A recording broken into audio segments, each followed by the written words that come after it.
Hello student, biology online classes में आपका हार्दिक स्वागत है।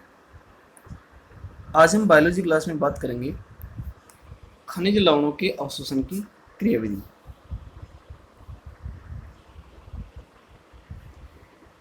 खनिज लवणों के अवशोषण की क्रियाविधि की बात करेंगे।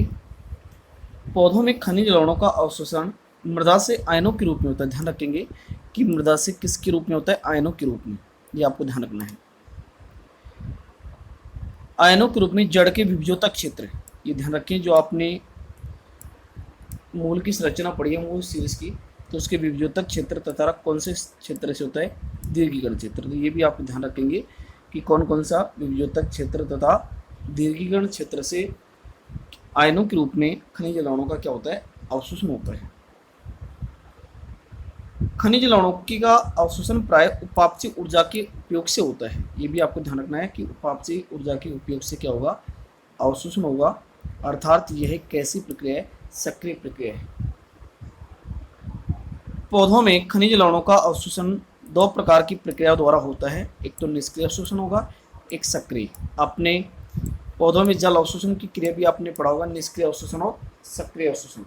तो थोड़ा उसी प्रकार से आप पढ़ेंगे, लेकिन थोड़ा सा अटके है कि खनिज लवणों के अवशोषण की बात करेंगे तो सबसे पहले निष्क्रिय अवशोषण की बात करेंगे कि निष्क्रिय अवशोषण के द्वारा खनिज लवणों का अवशोषण किस प्रकार से होता है। तो सबसे पहले हम बात करते हैं निष्क्रिय अवशोषण की। निष्क्रिय अवशोषण में खनिज लवण अवशोषित करने वाली कोशिकाओं को किसी प्रकार की ऊर्जा खर्च नहीं करनी पड़ती है। ध्यान रखेंगे कि इस प्रकार के अवशोषण में जो अवशोषित करने वाली कोशिका होती है, इसमें ऊर्जा खर्च करनी नहीं पड़ती है। इस संबंध में 3 सिद्धांत प्रस्तुत किए गए। नंबर 1, सहनती प्रवाह सिद्धांत, यानी जिसे द्रव्यमान प्रवाह सिद्धांत, सहनती यानी द्रव्यमान होता है, प्रवाह सिद्धांत की बात करेंगे। तो इस सिद्धांत के अनुसार खनिज लवणों का अवशोषण किस प्रकार से होगा? इस सिद्धांत के अनुसार खनिज लवणों का अवशोषण वाष्पोत्सर्जन खिंचाव बल के कारण, जो आपने पहले पढ़ा है कि वाष्पोत्सर्जन का क्या लगेगा? खिंचाव बल लगेगा। वाष्पोत्सर्जन खिंचाव बल के कारण जल के निष्क्रिय अवशोषण, ध्यान रखें जो आप पढ़ चुके हैं, निष्क्रिय अवशोषण के साथ साथ आयनों का भी अवशोषण कर लिया जाता है।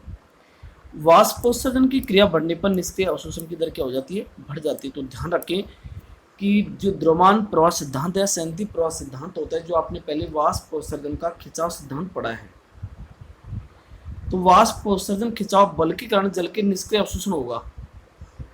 तो निष्क्रिय अवशोषण के साथ साथ खनिज लवणों का अवशोषण भी क्या कर लिया जाता है? कर लिया जाता है। अर्थात वाष्पोत्सर्जन क्रिया क्या होगी? बढ़ेगी। तो निष्क्रिय अवशोषण की क्रिया भी क्या हो जाएगी? बढ़ जाएगी। तो आपको ये ध्यान रखना है, जिससे सहनती प्रवाह सिद्धांत बोलेंगे। इसके बाद में आयन विनिमय सिद्धांत,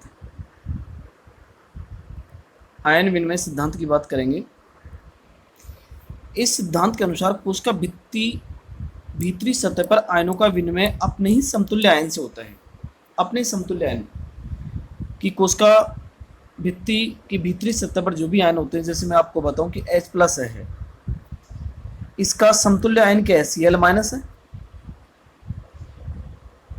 यानी कहने का मतलब कि अपने ही समान आयन है। जैसे K+ आयन है, K+ आयन का विनिमय किससे होता है? H+ आयन से होता है, इसके ही समतुल्य आयन है। Mg+2 आयन का विनिमय किससे होता है? Ca+2, यानी आयन क्या होना चाहिए? समान होना चाहिए, कि 1 है तो 1 होगा, 2 है तो 2 होगा। तो याद रखें, इस सिद्धांत के अनुसार कोशिका भित्ति की भीतरी सतह पर आयनों का विनिमय अपने ही समतुल्य आयन से होता है।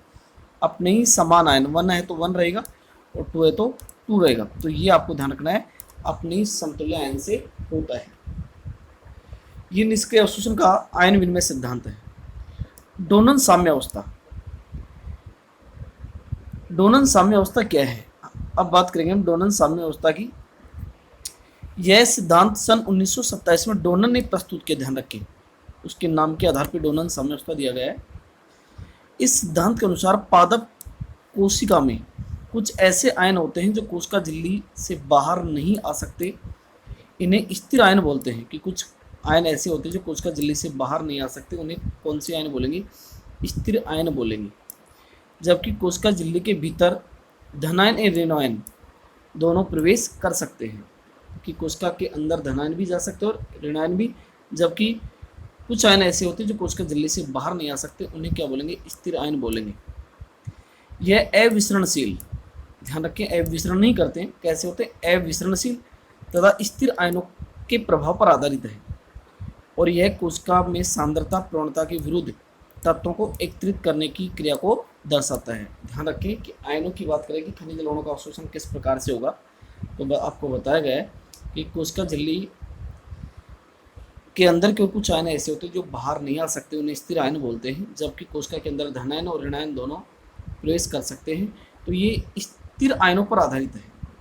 अर्थात यह कोशिका में सांद्रता प्रवणता के विरुद्ध तत्वों को एकत्रित करने की प्रक्रिया को दर्शाती है। सांद्रता प्रवणता के विरुद्ध, सांद्रता प्रवणता क्या कहती है, उच्च सांद्रता से निम्न की ओर, लेकिन ये उल्टा है, निम्न से उच्च की ओर, ये आपको ध्यान रखना है। तो ये था खनिज लवणों के निष्क्रिय अवशोषण की विधि। उसके बाद में चलेगी खनिज लवणों का सक्रिय अवशोषण पढ़ेंगे, तो उसमें आपको ये बताना है इस प्रकार के अवशोषण में उपापचय ऊर्जा की क्या होगी, आवश्यकता होगी, और जिसके संबंध में आप कुछ संकल्पनाएं पढ़ेंगे, वाहक संकल्पना है जिसका हम कल अध्ययन करेंगे। उसके बाद में साइटोक्रोम पंप संकल्पना है जिसका भी अध्ययन करेंगे। तो आज के लिए इतना ही, धन्यवाद।